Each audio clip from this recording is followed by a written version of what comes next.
Welcome to this explainer. Today we're tackling Accounting Standard 2, or AS2. And look, I know what you might be thinking. Accounting standards. Sounds pretty dry, right? But AS2 isn't just some boring compliance exercise. It's actually the absolute ultimate key to understanding a company's reported profit. If you want to know the true underlying health of a business, you absolutely have to understand exactly how it values what's sitting in its warehouse. To break this down, we're looking at 5 key areas today. First, what actually is inventory? Then, the golden rule of valuation. Third, calculating true inventory cost. Fourth, net realizable value. And finally, choosing a cost formula. Okay, so before we even get into the weeds of the specific rules, we have to ask a really fundamental question. Why does valuing your inventory matter so much? Like, why do standard setters care so deeply about how a company counts its stock in the first place? Well, here's the deal. If you overvalue your closing inventory, you artificially lower your cost of goods sold. And what happens then? It inflates your reported profit. It's basically a mirage. The principle of prudence in accounting essentially means accountants are paid to be professional pessimists. No profit should ever be anticipated, while all foreseeable losses must be recognized immediately. And that is exactly why strict accounting standards like AS2 exist, to prevent companies from painting a rosier picture than reality. All right, let's kick things off with Section 1. What actually is inventory? Now, inventory encompasses a lot more than just the finished merchandise sitting out on a retail shelf. It's the whole pipeline. We're talking about work in progress on the factory floor and raw materials just waiting to be consumed. It even covers maintenance supplies and consumables used in the production process, as long as they don't qualify as property, plant, and equipment. But, it's equally important to know where the boundaries are. AS2 specifically excludes things like construction contracts or work in progress for service providers, like, say, a consulting firm. It also excludes shares held as stock in trade and agricultural products or livestock. Why? Because these items have highly specific characteristics, and they're governed by their own unique accounting standards or industry practices. Which brings us to Section 2, the golden rule of valuation. This is where that principle of prudence really kicks in. You must always value your inventory at the lower of its cost or its net realizable value, which we just call NRV for short. If that NRV drops below what you actually pay to make the item, boom, you have to write it down immediately. This ensures you never, ever anticipate a profit, but you always recognize a foreseeable loss right out of the gate. So let's look at how this plays out in practice. You don't just look at the grand total of your entire warehouse. You have to compare the cost and NRV on an item-by-item basis. Take item 1, for example. The cost is $50,000, but the NRV is $45,000, so we pick the lower number, $45,000. For item 2, the cost is lower, at $20,000, so we stick with that $20,000. You literally just pick the lower number every single time to calculate your final inventory value. All right, moving right along to Section 3, calculating true inventory cost. So what exactly goes into the true cost of inventory? I mean, it's not just the sticker price you see on a purchase invoice, right?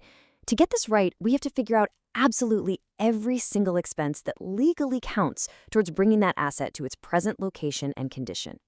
It's really a sequence of events. First, you add the purchase price and non-recoverable taxes, and you deduct any trade discounts. Makes sense. Then you factor in conversion costs, so your direct labor and production overheads. And finally, you roll in any other specific costs you incurred to bring the items to their present location and condition, like maybe custom design costs for a specialized unit. Now, translating all that raw factory data into accurate financial statements, well, that's where things get highly technical. It means allocating your conversion costs extremely carefully. And I'm talking specifically about those tricky fixed overheads like factory rent or depreciation. Let's actually see how this plays out when dealing with those tricky fixed factory overheads. Let's say your factory has a normal capacity to produce 100,000 units a year. AS2 explicitly dictates that you must absorb your fixed overhead costs based on this normal capacity, not just whatever random amount you happen to produce that specific year. And honestly, this is an absolutely brilliant safeguard. Think about it. During slow months, when you produce less than normal, the unallocated overheads become an immediate expense on your P&L statement, rather than artificially inflating the per unit value of your inventory. On the flip side, in super productive months where you exceed normal capacity, the per unit overhead allocation actually drops, guaranteeing your inventory is never measured above its true cost. The standard is fiercely protective of accuracy here. It explicitly states that abnormal amounts of wasted materials, labor, or other production costs are recognized as expenses in the period in which they are incurred. Basically, you absolutely cannot hide your factory floor mistakes, your inefficiencies, or abnormal waste inside your inventory valuation to make your balance sheet look better than it actually is. So, just to recap that, if you experience abnormal waste or incur storage costs that are unnecessary to the production process, those must be written off immediately as expenses. The exact same goes for general administrative overheads and selling costs.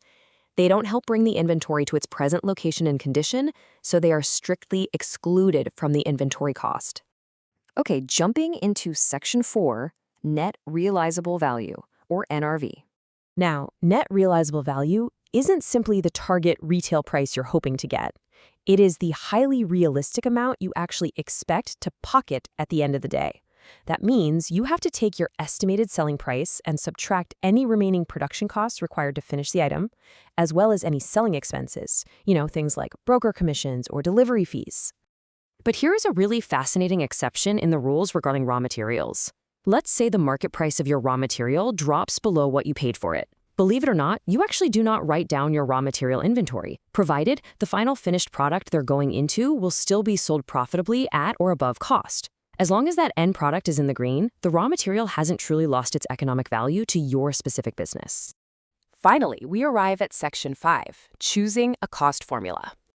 Look, because purchase prices are just constantly fluctuating throughout the year, tracking exactly which unit cost what can be literally impossible. So AS2 requires us to assign costs using specific identification for unique custom-made items.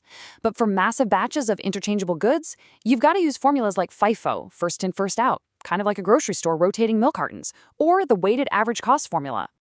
And whether you use those approved formulas or alternative techniques like the retail method for rapidly changing items in a supermarket, the overarching rule remains exactly the same. Your chosen method must reflect the fairest possible approximation of the actual cost incurred in bringing those items to their present location and condition. So, we're going to leave you with this final thought. We've seen that valuing inventory legally requires adhering strictly to historical costs, yet it simultaneously demands predicting future selling prices and completion costs to find that NRV. So it really begs the question, how much of a company's reported financial health is an undeniable, concrete fact versus a highly educated, meticulously regulated guess? Thanks so much for joining us for this explainer on AS2. Keep asking those hard questions, and we'll catch you in the next one.